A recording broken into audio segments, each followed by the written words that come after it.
जय हिंद दोस्तों। स्वागत है आप सभी का आपके अपने चैनल सिलेक्शन मेंटर पे। जैसा कि आप जानते हैं कि कल जो है अभी यूपी ट्रिपल एस सी पेट का नोटिफिकेशन आ चुका है।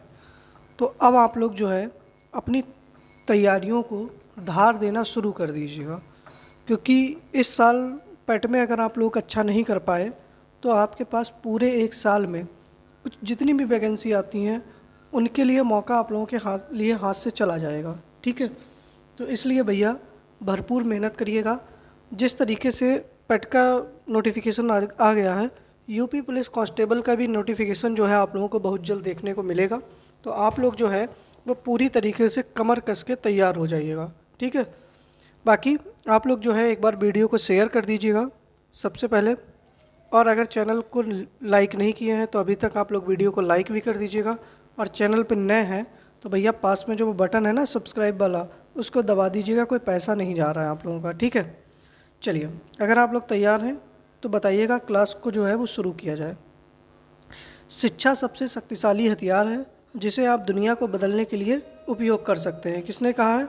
नेल्सन मंडेला के द्वारा कहा गया है। ठीक है, तो भैया आप लोग जो है पढ़िए लिखिए, खूब आगे बढ़िएगा। पहला प्रश्न हम लोग शुरू करते हैं अपना। पहला प्रश्न है कि सही सुमेलित है। देखिएगा, ए ऑप्शन है कि कोलेरेडू नदी पर हूबर बांध है, जाम्बेजी नदी पे आशवान बांध है, दामोदर नदी पर कैरीबा बांध है, या डी ऑप्शन है कि नील नदी पर पंचेत बांध है। तो बताइएगा कि कौन सा जो है वो सुमेलित है, कि मतलब किस नदी के ऊपर कौन सा बांध है। तो सही आंसर आप लोगों का क्या हो जाएगा बताइएगा। ए ऑप्शन सही है, बी ऑप्शन सही है। दूसरी चीज़ आप लोग जो है आंसर लिखिएगा तो इस तरीके से लिखिएगा, फर्स्ट का ए है या फर्स्ट का बी है, सी है या डी है। इस तरीके से आप लोग आंसर करिएगा। ठीक है, चलिए तो पहला देखते हैं हम लोग। देखिएगा, पहले प्रश्न का सही आंसर हो जाएगा ए ऑप्शन। कोलेरेडो नदी के ऊपर ही कौन सा बांध है बेटा? हूबर बांध है। तो ए ऑप्शन आप लोगों का बिल्कुल सही हो जाएगा। ठीक है, जाम्बेजी नदी पर जो है वो आसमान बांध नहीं है, जाम्बेजी नदी पर जो है वो कैरीबा बांध है। कौन सा बांध है बेटा? कैरीबा बांध है, देख लीजिएगा। ठीक है, जो तो यहाँ पर आप चाहें तो मिला भी सकते हैं इस तरीके से। ठीक है, दामोदर नदी के ऊपर जो है वो पंचेत बांध है। कौन सा है? दामोदर नदी पर पंचेत बांध है। और नील नदी पर जो है वो कौन सा बांध है? आशवान बांध है। ठीक है, तो कौन सा सुमेलित था? ए ऑप्शन आप लोगों का सही सुमेलित था कि कोलेरेडो नदी के ऊपर हूबर बांध है। बाकी जाम्बेजी नदी के ऊपर कौन सा है भैया? कैरीवा है। दामोदर के ऊपर पंचेत है और नील नदी के ऊपर आशवान बांध है। ये प्रश्न जो है वो आप लोगों का यूपी पीएससी आरओ एआरओ में पूछा गया है। ठीक है, ये सुमेलित करने वाला तो आप लोगों से भी पूछा जा सकता है, क्योंकि काफ़ी पहले पूछा गया था यूपी पीएससी में। तो होता क्या है कि यूपी ट्रिपल एस सी ज़्यादातर यूपी पीएससी के ही प्रीवियस ईयर पर क्वेश्चनों को उठा लेती है। तो आप लोग जो है ध्यान से पढ़िएगा। ठीक है, चलिए दूसरा प्रश्न है हमारा कि प्रायद्वीपीय भारत की सबसे लंबी नदी कौन सी है? कृष्णा, गोदावरी, कावेरी या तुंगभद्रा। बताइएगा कि प्रायद्वीपीय भारत की सबसे लंबी नदी कौन सी है? कृष्णा है, गोदावरी है, कावेरी है या तुंगभद्रा है। तो सही आंसर बेटा क्या हो जाएगा, जल्दी से बताइएगा। तो देखिएगा, प्रायद्वीपीय भारत की सबसे लंबी नदी है गोदावरी। सही आंसर क्या हो जाएगा? बी ऑप्शन आप लोगों का बिल्कुल सही हो जाएगा। अच्छा, गोदावरी नदी का उद्गम कहाँ से होता है? तो याद रखिएगा आप लोग, त्र्यंबकम नामक स्थान है या त्र्यंबकम पठार जो है महाराष्ट्र नासिक से। ठीक है, नासिक के पास में त्र्यंबकम पठार है, वहाँ से गोदावरी नदी का उद्गम स्थल होता है। ठीक है, इसकी लंबाई कितनी है? तो 1465 किलोमीटर है। और ये कहाँ जाकर गिरती है? तो बंगाल की खाड़ी में। अपना जल कहाँ गिराती है? तो बंगाल की खाड़ी में क्या करती है? अपना जल गिराती है। और कैसे? तो महाराष्ट्र से चलती है। ठीक है, महाराष्ट्र से होकर आंध्र प्रदेश से, ठीक है, आंध्र प्रदेश के पास में जाकर ठीक है, महाराष्ट्र, मध्य प्रदेश, आंध्र प्रदेश में जाकर कहाँ गिरा, अपना जल गिरा देती है, बंगाल की खाड़ी में गिरा देती है। इसको जो है वो बूढ़ी गंगा भी कहते हैं। क्या कहते हैं? बूढ़ी गंगा भी कहते हैं, और इसको दक्षिण की गंगा भी कहते हैं। क्या कहा जाता है? दक्षिण की गंगा भी कहा जाता है। ये भी आप लोग याद रखिएगा। इसी के साथ में इसकी जो है सहायक नदियाँ कौन कौन सी हैं, ये भी आप लोग याद रखिएगा। कई बार पूछा जाता है सहायक नदियाँ कौन कौन सी हैं। तो इसकी सहायक नदी कौन कौन सी हो जाएगी बेटा, जल्दी से बता दीजिएगा। तो सहायक नदी हो जाएगी बेनगंगा। कौन सी हो जाएगी? बेनगंगा हो जाएगी, पेनगंगा हो जाएगी, ठीक है, पूर्णा नदी हो जाएगी, मंजीरा नदी हो जाएगी, इसके साथ में प्राणहिता हो जाएगी। ये सारी क्या हैं? इसकी सहायक नदियां हैं। ठीक है, इसके साथ में आंध्र प्रदेश में रामागुंडम परियोजना जो है वो गोदावरी नदी पर है, और महाराष्ट्र में जादववाड़ी परियोजना गोदावरी नदी पर महाराष्ट्र के अंदर स्थित है। ठीक है, तो सही आंसर तो बेटा बी ऑप्शन हो जाएगा। आगे बढ़ें। चलिए, तीसरा प्रश्न है हमारा कि आसन आर्द्र भूमि किस राज्य में स्थित है? गोवा, बिहार, कर्नाटक, उत्तराखंड। तो देखिएगा, आसन एक आर्द्र भूमि है। कल मैंने आप लोगों को पढ़ाया था कि रामसर समझौता या कब हुआ था, तो 2 फरवरी 1971 को हुआ था। इसीलिए 2 फरवरी को हम लोग विश्व आर्द्र भूमि दिवस मनाते हैं। और रामसर समझौता कहाँ हुआ था? तो ईरान के रामसर नामक स्थान पर हुआ था। ठीक है, तो आसन आर्द्र भूमि जो है बेटा वो उत्तराखंड राज्य में स्थित है। कहाँ पर है? उत्तराखंड में। गोवा में जो है वो एक रामसर स्थल है, नंदा झील। कौन सा है? नंदा झील है। ठीक है, बिहार में भी एक है जिसका नाम है कांवर ताल झील। कौन सा है बेटा? कांवर ताल झील। कर्नाटक के अंदर भी एक ही आर्द्र भूमि स्थल है जिसका नाम बेटा क्या है? तो रंगनिथु,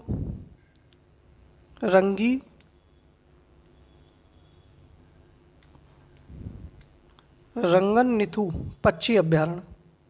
ठीक है, रंगननिथु पक्षी अभ्यारण्य।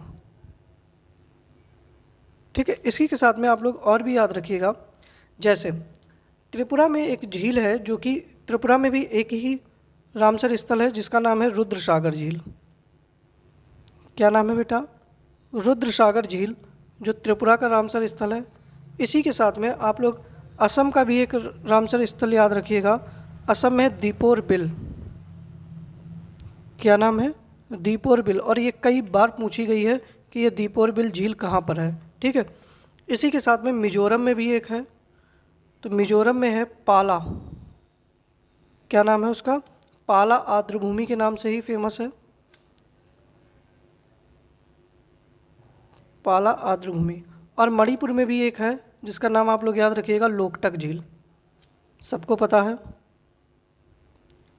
ये यहाँ पर एक ही जो है रामसर साइट है। उत्तर प्रदेश में 10 हैं, सबसे ज़्यादा तमिलनाडु में है 14। ठीक है, चलिए आगे बढ़ें अगले प्रश्न पर। तो आसन आर्द्र भूमि किस राज्य में है? उत्तराखंड में। ठीक है, चौथा प्रश्न है हमारा कि आगरा शहर की स्थापना किसने की? इब्राहिम लोदी, अकबर, सिकंदर लोदी या बाबर? बताइएगा। सही आंसर चौथे प्रश्न का क्या हो जाएगा? तो देखिएगा, 1504 ईस्वी में सिकंदर लोदी ने, किसने? 1504 ईस्वी में सिकंदर लोदी ने क्या किया था? आगरा शहर की स्थापना की थी। और 1506 ईस्वी में, कब? 1506 में आगरा को राजधानी बनाया। क्या बनाया बेटा? आगरा को राजधानी बनाया। ठीक है, सिकंदर लोदी जो था वो गुरमुखी लिपि से, गुरमुखी, एक सेकंड रुकिएगा, गुलरुखी, ठीक है, गुलरुखी नाम से कविताएं लिखता था। एक बार एक प्रश्न और पूछा जाता है कि कबीरदास किसके समकालीन थे? तो कबीरदास इसके समकालीन थे। ठीक है, कबीरदास जी इसके समकालीन थे। इसके साथ में इसने एक आयुर्वेदिक ग्रंथ की रचना की थी जिसका नाम था फरंगे सिकंदरी। फरंग ए सिकंदरी, आयुर्वेदिक ग्रंथ की रचना। इसने जो है अपने राज्य में ताजिया और महिलाओं को मज़ार पर जाने पर प्रतिबंध लगा दिया था। इसने हिमाचल प्रदेश के नगकोट में ज्वालामुखी मंदिर था, ठीक है, तो उस मंदिर की मूर्तियाँ तुड़वाकर, ठीक है, कसाईयों को मांस तोलने के लिए दे दी थी। ये भी आप लोग याद रखिएगा, ठीक है। बाकी 1504 ईस्वी में आगरा शहर की स्थापना की थी और 1506 ईस्वी में आगरा को इसने राजधानी बनाया था। गुलरुखी नाम से कविताएं लिखता था, कबीरदास इसके समकालीन थे। फरंगे सिकंदरी नाम का इसने एक आयुर्वेदिक ग्रंथ जो था उसकी भी इसने रचना की थी, ठीक है। चलिए, पांचवा प्रश्न है हमारा कि महावीर स्वामी ने जैन धर्म में पांचवा सिद्धांत कौन सा जोड़ा? अहिंसा, अपरिग्रह, आस्तेय या ब्रह्मचर्य? तो देखिएगा, चार सिद्धांत जो थे वो किसने जोड़े थे? पार्श्वनाथ जी ने, ठीक है। जो पार्श्वनाथ थे उन्होंने चार सिद्धांत जोड़े थे, अहिंसा, अपरिग्रह, आस्तेय और सत्य। और पांचवा सिद्धांत जो था वो महावीर स्वामी ने जोड़ा था, कौन सा था? ब्रह्मचर्य। पार्श्वनाथ कौन से तीर्थकर थे? तो 23वें तीर्थकर थे, ठीक है। और महावीर स्वामी कौन से नंबर के तीर्थकर थे? तो 24वें तीर्थकर थे, ठीक है। याद रखिएगा आप लोग। इनका जन्म कहाँ हुआ था? तो इनका जन्म हुआ था कुंडग्राम, वैशाली में। कहाँ हुआ था बेटा? कुंडग्राम, वैशाली में हुआ था। कब? 540 ईसा पूर्व। 540 ईसा पूर्व। इनके पिता का नाम बेटा सिद्धार्थ था।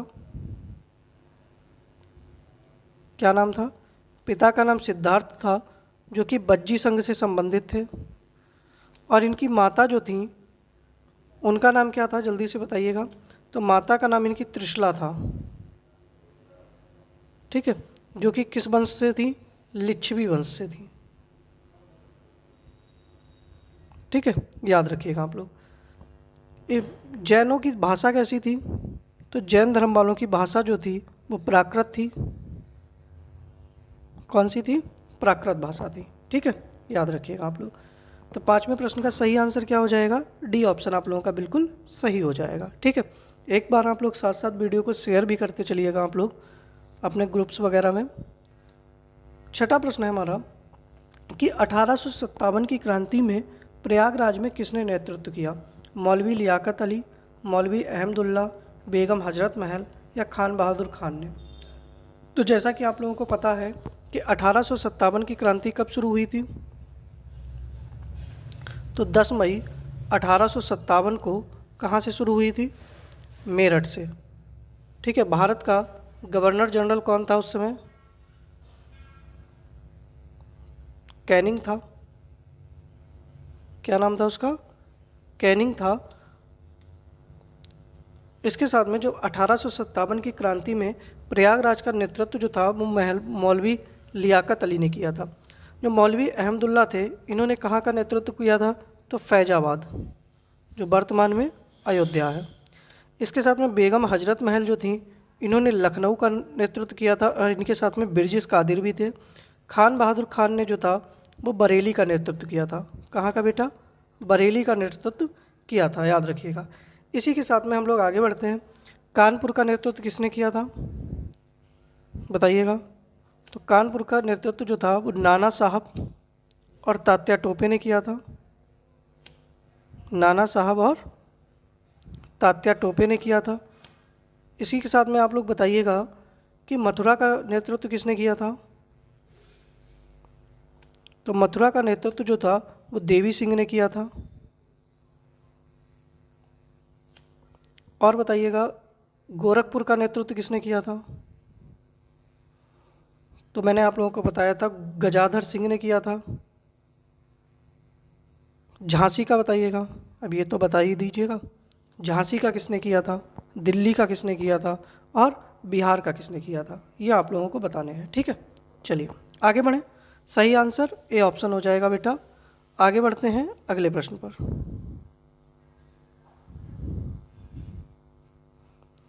7वां प्रश्न है हमारा कि पूर्वांचल क्षेत्र में भगवान कृष्ण की प्रशंसा में अहीर जाति के लोगों द्वारा जन्माष्टमी और होली के अवसर पर कौन सा नृत्य किया जाता है? धीवर नृत्य, चौरसिया नृत्य, नटवरी नृत्य या चोलर नृत्य? बताइएगा। पूर्वांचल के क्षेत्र में भगवान कृष्ण की प्रशंसा में अहीर जाति के लोगों के द्वारा जन्माष्टमी और होली के अवसर पर कौन सा नृत्य किया जाता है? बहुत अच्छा प्रश्न है आप लोगों के लिए। ठीक है, बताइएगा। धीवर नृत्य होता है, चौरसिया है, नटवरी है या चोलर है?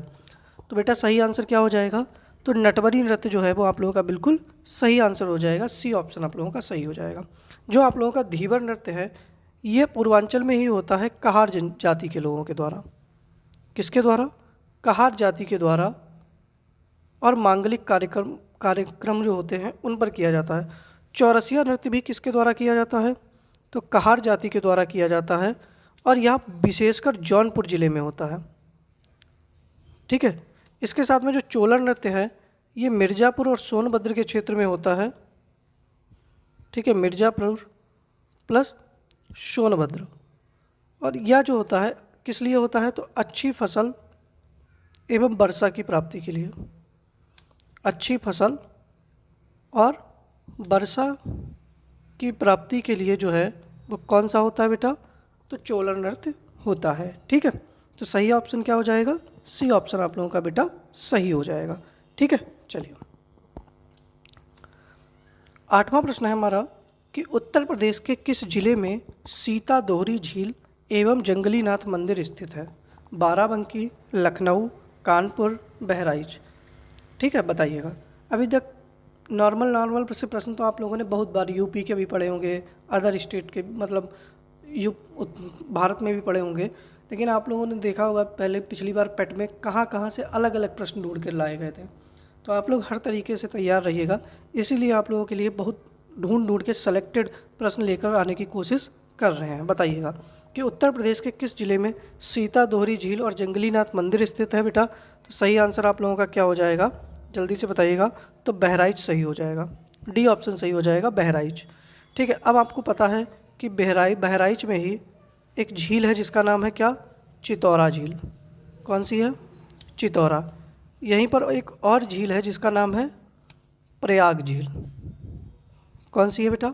प्रयाग झील है। ठीक है, आप लोगों को पता है बहराइच में ही कतरनिया घाट, क्या है बेटा? कतरनिया घाट वन्य जीव अभ्यारण्य है। क्या है बेटा? कतरनिया घाट वन्य जीव अभ्यारण्य भी है। ठीक है, यही सारे प्रश्न पूछे जाएंगे आप लोगों से। कतरनिया घाट वन्य जीव अभ्यारण्य कहाँ है? चितौरा झील कहाँ है? प्रयाग झील कहाँ है? सीता दोहरी झील कहाँ पर है? ठीक है, तो इन प्रश्नों को आप लगातार तैयार करते रहिएगा और अच्छे से पढ़ते रहिएगा, बार बार रिवाइज करिएगा। ठीक है, मैंने आप लोगों को हिंदी के लिए बताया कि हिंदी की मेरी पूरी प्लेलिस्ट पड़ी है पिछले साल की, उसको एक बार देख लीजिएगा। बाकी मैं कुछ दिनों में जल्दी से ही आप लोगों के लिए पूरी नई क्लासेस फिर से शुरू कर दूंगा। ठीक है, तो हिंदी के लिए आप लोग अगर पिछली वाली भी क्लास कर लेंगे तब भी आप लोगों का बहुत अच्छे से सारी चीज़ें कवर हो जाएंगे, लेकिन थोड़ी सी मेहनत करिएगा, करिए तो आगे बढ़ते हैं अगले प्रश्न पर। 9वां प्रश्न है हमारा कि भारत के प्रधानमंत्री के विषय में निम्नलिखित में से कौन सा कथन सही है? प्रधानमंत्री मंत्रिपरिषद का नाम मात्र का नेता होता है, वह संसद के प्रति उत्तरदायी नहीं है, वह अपने मंत्रियों में से किसी को बर्खास्त नहीं कर सकता, प्रधानमंत्री मंत्रिपरिषद का वास्तविक नेता होता है। तो बताइएगा सही आंसर आप लोगों का क्या हो जाएगा? 9वें प्रश्न का बताइएगा, जल्दी से बताइएगा। तो पहली बात तो प्रधानमंत्री होता किसमें है? आप लोग जल्दी से बताइएगा।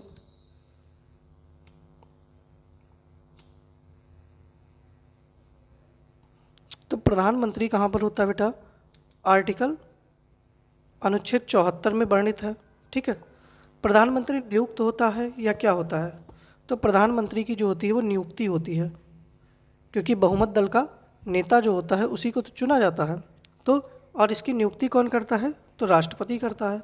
तो देखिएगा प्रधानमंत्री मंत्रिपरिषद का वास्तविक मतलब नाम मात्र का नेता नहीं होता है। वो कैसा होता है? वो नाम मात्र का नेता नहीं होता, वास्तविक नेता होता है। पहला तो गलत हो जाएगा। वह संसद के प्रति उत्तरदायी नहीं है, बिल्कुल गलत है। वह संसद के प्रति उत्तरदायी होता है। वह अपने मंत्रियों में से किसी को बर्खास्त नहीं करता, बिल्कुल गलत है। वह देखो प्रधानमंत्री व्यवहार में राष्ट्रपति के माध्यम से किसी को भी बर्खास्त कर सकता है, क्योंकि प्रधानमंत्री की सिफारिश पर ही तो मंत्रियों की क्या होती है, नियुक्ति की जाती है। प्रधानमंत्री जब तक प्रधानमंत्री सलाह नहीं देगा तो किसी की भी नियुक्ति नहीं होगी, और वो जिसको चाहे उसको राष्ट्रपति के माध्यम से हटा सकता है। सही आंसर क्या हो जाएगा, सही कि प्रधानमंत्री मंत्रिपरिषद का वास्तविक नेता होता है। तो डी ऑप्शन आप लोगों का बिल्कुल सही हो जाएगा। ठीक है, याद रखिएगा आप लोग। आगे बढ़ें। अगला प्रश्न है कि बिना अनुमति के कितने दिन संसद में अनुपस्थित रहने पर किसी सांसद को अयोग्य घोषित किया जा सकता है? 30 दिन, 60 दिन, 90 दिन या 120 दिन? तो देखिएगा, ये तो चलो सांसद मतलब लोकसभा की बात है। ठीक है, अगर लोकसभा प्लस अगर कोई विधानमंडल भी है, ठीक है, आप लोग याद रखिएगा, लोकसभा की जगह अगर यहाँ पर इस तरीके से कर लीजिएगा संसद। ठीक है, यहाँ पर लोकसभा की जगह संसद कर लीजिएगा तो ज़्यादा सही रहेगा। संसद, ठीक है, और प्लस विधानमंडल। तो याद ध्यान दीजिएगा, अगर कोई सदस्य अनुच्छेद 101 में वर्णित है और यहाँ पर विधानमंडल के लिए अनुच्छेद 190 के भाग सब क्लॉज 4 में वर्णित है कि अगर कोई भी व्यक्ति 60 दिन तक अनुपस्थित रहता है, ठीक है, तो 60 दिन बाद उसको अयोग्य घोषित कर दिया जाएगा। तो सही आंसर क्या हो जाएगा, बी ऑप्शन। अगर 60 दिन ना लिखा हो तो 2 माह लिखा हो तब भी सही हो जाएगा। ठीक है, बिना अनुमति के लगातार 60 दिन जो है वो कोई भी सदस्य जो होगा, चाहे वो विधानमंडल में हो या फिर संसद में हो, उसको अनुपस्थित समझा जाएगा। याद रखिएगा आप लोग। ठीक है, चलिए आगे बढ़ें। 11वां प्रश्न है कि निम्नलिखित में सबसे छोटी कोशिका है? श्वेत रक्त कणिका, अमीबा, लाल रक्त कणिका या माइकोप्लाज्मा? बताइएगा, निम्न में से सबसे छोटी कोशिका कौन सी है? तो देखिएगा, पहली तो बात, कोशिका क्या होती है? तो शरीर की सबसे छोटी इकाई, शरीर की सबसे छोटी इकाई क्या है? कोशिका है। सबसे छोटी इकाई। कोशिका की खोज सर्वप्रथम किसने की थी? कोशिका की खोज सर्वप्रथम तो रॉबर्ट हुक ने की थी, लेकिन इन्होंने एक मृत कोशिका की खोज की थी। कैसी थी ये? मृत कोशिका थी, जो कि इन्होंने लकड़ी के कार्क के ऊपर खोज की थी। ठीक है, निम्न में से सबसे छोटी बेटा कोशिका कौन सी हो जाएगी? तो सबसे छोटी कोशिका हो जाएगी माइकोप्लाज्मा। तो सही आंसर क्या हो जाएगा? डी ऑप्शन आप लोगों का बिल्कुल सही हो जाएगा। ठीक है, अगर यहीं पर आपसे पूछ लिया जाए सबसे लंबी कोशिका, क्या पूछ लिया जाए? सबसे लंबी कोशिका, और इसी के साथ में ये भी पूछ लिया जाए कि सबसे बड़ी कोशिका। ठीक है, सबसे बड़ी कोशिका। तो जल्दी से आप लोग बता दीजिएगा, क्योंकि कई बार आप लोगों को ये चीज़ें पढ़ाए हैं। तो सबसे लंबी कोशिका कौन सी हो जाएगी? तंत्रिका तंत्र, मतलब न्यूरॉन हो जाएगी। और सबसे बड़ी कोशिका जो है वो शुतुरमुर्ग का अंडा है, शुतुरमुर्ग का अंडा। ठीक है, ये सबसे बड़ी कोशिका होती है। ठीक है, याद रखिएगा आप लोग। तो सही आंसर क्या हो जाएगा 11वें प्रश्न का? डी ऑप्शन आप लोगों का बिल्कुल सही हो जाएगा। ठीक है, चलिए 12वां प्रश्न है कि सोनार अधिकांशतः प्रयोग में लाया जाता है नौ संचालकों द्वारा, डॉक्टरों द्वारा, अंतरिक्ष यात्रियों द्वारा या इनमें से कोई नहीं। तो देखिएगा, सोनार का काम क्या होता है कि जल के अंदर जो कि चीज़ों को पता लगाने के लिए किसका प्रयोग किया जाता है? नौ संचालकों का प्रयोग किया जाता है। तो नौ संचालकों द्वारा सोनार का प्रयोग किया जाता है। ए ऑप्शन आप लोगों का बिल्कुल सही हो जाएगा। सोनार से कौन सी तरंगें निकलती हैं? तो पराश्रव्य तरंगें निकलती हैं। कौन सी तरंग निकलती है बेटा? पराश्रव्य तरंग निकलती है। और सोनार का नाम पूछा जाता है फुल फॉर्म, तो sound navigation, sound navigation and ranging. ठीक है, ये इसकी फुल फॉर्म होती है। फुल फॉर्म को याद रखिएगा, याद, ठीक है। और तरंग कौन सी निकलती है, तो पराश्रव्य तरंगे इससे निकलती हैं। ठीक है, चलिए 13वां प्रश्न है हमारा कि भारत का 41वां अंतर्राष्ट्रीय व्यापार मेले का आयोजन कहाँ किया गया? मुंबई, दिल्ली, लखनऊ या नोएडा? बताइएगा, जल्दी से बताइएगा। भारत का जो 41वां अंतर्राष्ट्रीय व्यापार मेला है, इसका आयोजन कहाँ किया गया? और बेटा इसकी थीम क्या थी? तो इसकी थीम थी वोकल फॉर लोकल। क्या थीम थी? Vocal for local, local to global, local to global, ये इसकी थीम थी। और बेटा इसका आयोजन जो था वो दिल्ली में किया गया, और दिल्ली में भी कहाँ पर? प्रगति मैदान में, दिल्ली के प्रगति मैदान में। ठीक है, याद रखिएगा। इस बार का फोकस राज्य कौन सा था? बताइएगा, इस बार कौन से राज्य जो थे इसमें फोकस था? तो एक तो था यूपी, दूसरा कौन सा था? केरल। अच्छा, प्रतिवर्ष इसका आयोजन कब होता है? तो प्रतिवर्ष इसका आयोजन जो है वो कब से कब तक होता है बेटा? तो प्रतिवर्ष आयोजन होता है इसका 14 से 27 नवंबर के बीच में। और कब से शुरू है? तो शुरू किया गया था 1979 से। ठीक है, याद रखिएगा आप लोग। थीम क्या थी? Vocal for local, local to global. हुआ कहाँ है? दिल्ली के प्रगति मैदान में। इस बार का फोकस राज्य कौन सा था? तो उत्तर प्रदेश और केरल था। प्रतिवर्ष आयोजन होता है 14 से 27 नवंबर के बीच में, और शुरू बेटा हुआ था 1979 में। ठीक है, चलिए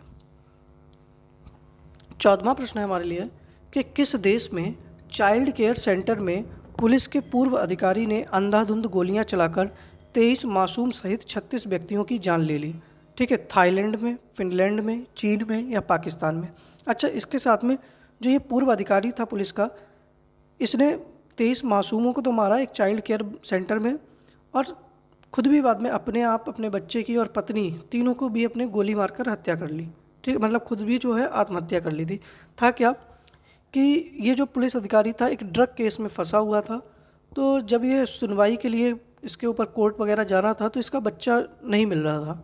ठीक है, तो अपने बच्चे के चक्कर में ये चाइल्ड केयर सेंटर गया, और वहाँ पर 2-3 साल के छोटे छोटे जो बच्चे थे उनको पर अंधाधुंध गोलियाँ चला दी, और उन गोलियों में 23 बच्चे बेचारे जो थे वो मर गए।